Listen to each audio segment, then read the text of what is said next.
എടാ മോനെ സഹിക്കില്ലടാ. അവിടെ ആ കാർന്നൂര് ആ പെൺകുട്ടി മാത്രമേ ഉള്ളൂ. അപ്പഴാണ് അവരുടെ ഗുണ്ടായുസം. അവരവിടെ ചെന്നിട്ട് ആ ചട്ടിയും കലവും സാധനങ്ങളൊക്കെ എടുത്ത് കംപ്ലീറ്റ് വലിച്ചങ്ങോട്ട് എറിഞ്ഞളഞ്ഞ്.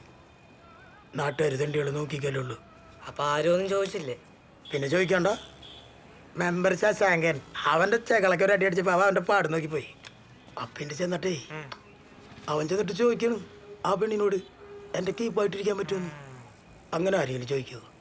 പിന്നെ ആ നേരത്തെ ആരാണ്ട് ചെന്ന് നമ്മുടെ ഇന്ദുചൂടന് ഫോൺ ചെയ്ത് മൂപ്പരാളുടെ ജീപ്പില് 15 വർഷം പറയുന്ന നരസിംഹന്റെ കഥ അത് കേട്ടോണ്ടിരിക്കുന്ന ആരെങ്കിലും ഇറങ്ങി പോയടാർന്ന്. ഞായറാഴ്ചല്ലടാ 2 ടണ്ണമ്മലടിക്കടാ കടടച്ച്. പിന്നല്ലാണ്ട് ഞങ്ങളാടാ മാറ്റിക്കില്ലടാ പൊളിക്കത്.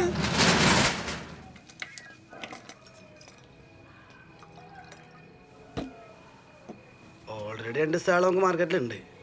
പിന്നെ ഈസ്റ്ററും വിഷു നമ്മളവിടെ എന്ന് പറഞ്ഞാൽ പഴയ ടീംസൊക്കെ മാറിത്തരും. വേണമെങ്കിൽ 1-2 സ്ഥലം പുറത്തു വിടാം. കാര്യം നല്ല പരിപാടിയാണ്. എന്നാൽ ഈ പോർക്കച്ചവടത്തിനൊക്കെ നമ്മൾ ഇറങ്ങണോ? പോർക്കച്ചവടത്തിന് എന്താ കുഴപ്പം? ഈ നിൽക്കണവൻ്റെ തടിയും ഇവൻ്റെ പെങ്ങന്മാരെ പഠിപ്പിച്ചതും കെട്ടിച്ചതൊക്കെ ഇവൻ്റെ അപ്പം പോർക്കച്ചവടം എടുത്തിട്ടല്ലേ.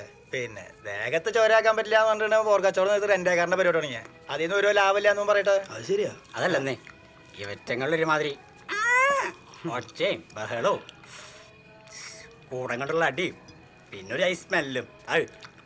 അല്ല, ഇത്തിരി മെനക്കെട്ട പരിപാടിയാണ്.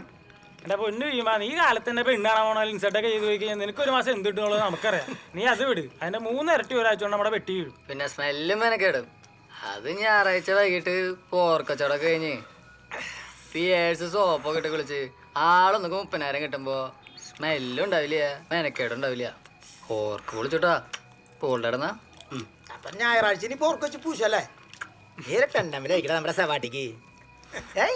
പിന്നെ ആകെ ഒരു വിഷയം എന്ന് പറഞ്ഞു കഴിഞ്ഞാൽ ഇവിടെ പോർക്ക് ഡീൽ ചെയ്യുന്നത് രാജൻ രവിയാണ്. സാധനം അവന്മാരെന്ന് എടുക്കേണ്ടി വരും. ബാബുജീനെ കൊന്ന കേസിൽ അകത്തുപോയി രവീൻ രാജനും പുറത്തിറങ്ങിയത് അപ്പാനി രവി യൂക്ലാമ്പ് രാജനായിട്ടായിരുന്നു.